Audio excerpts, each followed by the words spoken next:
In 2014, one woman in her early 30s was on the cover of every major magazine imaginable.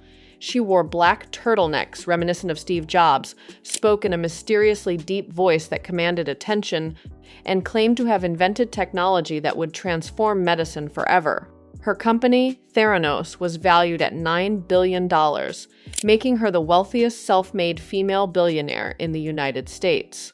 Fortune magazine called her the next Steve Jobs. Investors lined up to hand her their money. Politicians and military generals sat on her board. She gave speeches about revolutionizing healthcare and saving lives. But behind the glossy magazine covers, the prestigious board members, and the carefully crafted public image lay one of the biggest frauds in business history. This is the story of how Elizabeth Holmes built an empire on lies and fooled some of the most powerful people in America, exposing the dangers of mixing celebrity with ambition. The rise of a tech prodigy, Elizabeth Holmes dropped out of Stanford University at age 19 to pursue what seemed like a transformative dream. She claimed to have developed revolutionary blood testing technology that could perform hundreds of diagnostic tests using just a single drop of blood from a finger prick. Traditional blood tests required multiple vials drawn from the arm and took days or even weeks to return results. Theranos promised something miraculous: speed, accuracy, and convenience, all wrapped into one elegant device called the Edison. The idea seemed absolutely groundbreaking for the medical industry. If it actually worked, it could genuinely save lives, eliminate unnecessary pain for patients, and transform the entire healthcare system. Investors were captivated by Holmes's vision and youthful energy. They were seduced by the possibility of disrupting a trillion-dollar industry. They poured over $700 million into the company. Famous names like media mogul Rupert Murdoch, the Walton family from Walmart, and Education Secretary Betsy DeVos all believed deeply in Holmes's vision and invested their fortunes into the company. The company's valuation skyrocketed to $9 billion at its peak in 2014 and 2015. But there was one critical thing that investors and the public didn't know. The technology didn't actually work, not even close. The illusion of credibility, what made Theranos seem genuinely trustworthy, wasn't actually the science behind the blood testing. It was the people surrounding the company. Holmes strategically assembled one of the most impressive boards in American corporate history.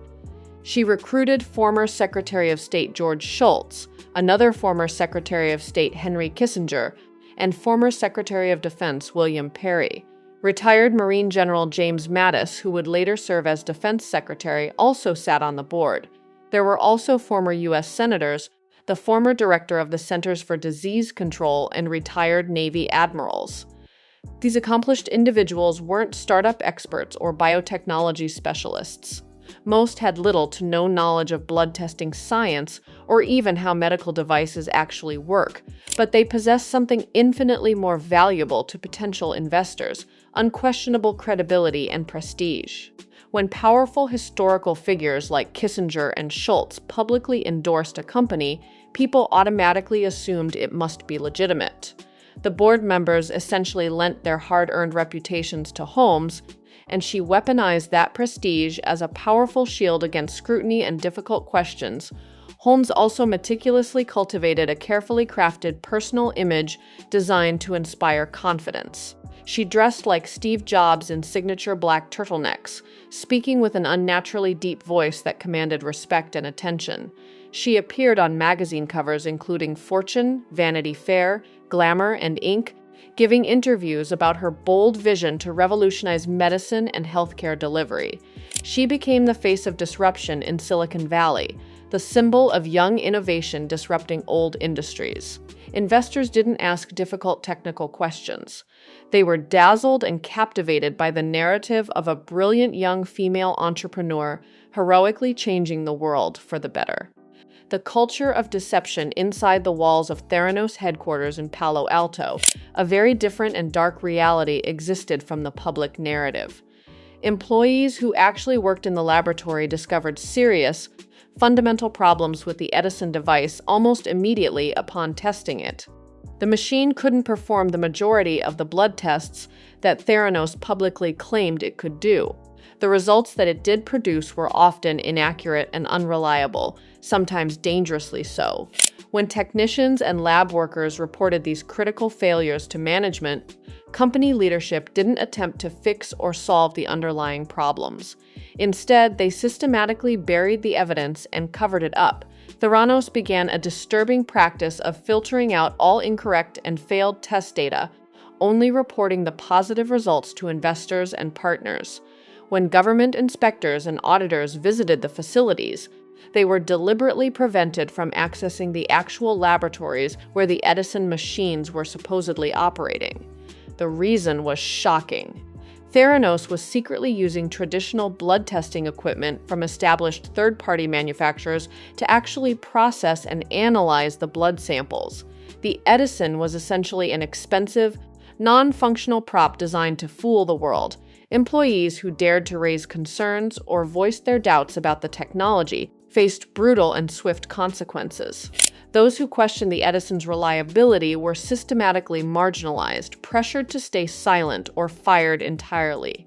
Ramesh Sunny Balwani, the company's ruthless president and Holmes's romantic partner, ran day-to-day operations with an iron fist and created a climate of fear. Staff members described the workplace as an oppressive culture built entirely on fear, secrecy, and lies. People who dared to speak truth to power learned very quickly that their careers at Theranos would be destroyed. Tyler Schultz was a young, idealistic employee who joined the company because he believed in Holmes's vision. He began working in the diagnostic testing team and quickly noticed serious, disturbing problems with test accuracy and the Edison machine's actual capabilities. His documents and error reports were being logged, but completely ignored by management. He noticed that faulty and failed test results were systematically being erased from the records. Despite the clear evidence that something was fundamentally broken, data was being altered and manipulated. Tyler attempted to raise his serious concerns with Holmes, but she refused to engage with him. When he documented his observations in a carefully written email, the response didn't come from Holmes. Instead, Ramesh Balwani replied with harsh insults and personal threats designed to humiliate and intimidate him into silence. Tyler eventually quit the company in disgust and despair, but Theranos refused to let him leave quietly or move on with his life. The company hired private investigators to literally follow him and monitor his movements. They threatened his family with legal action. Tyler's parents spent nearly $500,000 on legal fees defending themselves and their son against Theranos' aggressive litigation and intimidation tactics. The unraveling in 2015, investigative journalist John Carreyrou from the Wall Street Journal began investigating Theranos. He received tips from former employees describing the same problems. His reporting was meticulous. He interviewed dozens of people, reviewed documents, and verified every claim. When Theranos learned Carreyrou was working on a story, they became desperate. The company threatened to sue him. Employees were shown videos of Carreyrou and told to consider him an enemy. Some chanted offensive slogans about him, but Carreyrou published his investigation anyway. The article revealed that over 200 of the blood tests Theranos claimed to perform couldn't actually be done on their Edison machine. Results were inaccurate. Patients had been misdiagnosed with serious diseases based on Theranos' flawed tests. Some patients believed they had cancer or HIV when they didn't. Others missed real diagnoses because they trusted Theranos' false results. The story spread like wildfire. Regulators launched investigations. In 2017, Arizona filed a lawsuit alleging that Theranos had sold 1.5 million blood tests while concealing critical facts about them. Theranos settled by refunding consumer costs and paying millions in fines. By 2018, the company officially shut down. The empire that seemed invincible just 3 years earlier collapsed completely. The reckoning federal prosecutors charged Elizabeth Holmes and Ramesh Balwani with multiple counts of wire fraud and conspiracy. Holmes claimed she had been emotionally and psychologically abused by Balwani. She maintained that she never knowingly defrauded patients or investors, but the evidence was overwhelming. In January 2022, Holmes was found guilty on 4 counts of defrauding investors. She was convicted of deceiving the people who gave her money, knowing her claims were false. In November 2022, the judge sentenced her to 11 years and 3 months in federal prison. She began serving her sentence in May 2023. Balwani received an even longer sentence of nearly 13 years. The lesson the Theranos scandal revealed uncomfortable truths about how easily the wealthy and powerful can be deceived.